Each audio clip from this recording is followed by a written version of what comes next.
بسم اللہ الرحمن الرحیم۔ جلدی بازی کی مذمت اور مستقل مزاجی کی اہمیت۔ سورہ انبیاء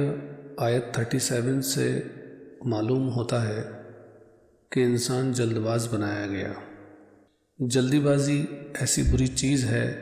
کہ اس کی وجہ سے انسان اپنی ہلاکت اور بربادی کو بھی پہنچ جاتا ہے، اور یہ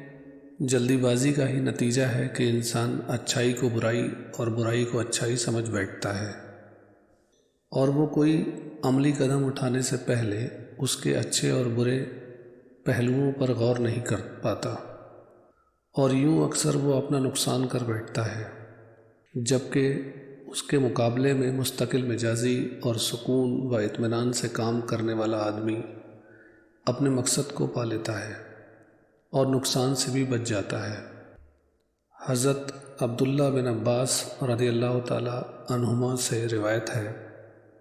رسول کریم صلی اللہ تعالی علیہ وسلم نے ارشاد فرمایا، جب تم نے بردباری سے کام لیا تو اپنے مقصد کو پا لیا یا عنقریب پا لو گے، اور جب تم نے جلدی بازی کی تو تم خطا کھاؤ گے، یا ممکن ہے کہ تم سے خطا سرزد ہو جائے۔ حضرت حسن رضی اللہ تعالی عنہ سے روایت ہے، نبی کریم صلی اللہ تعالی علیہ وسلم نے ارشاد فرمایا، جو جلدی بازی کرتا ہے وہ خطا میں پڑتا ہے،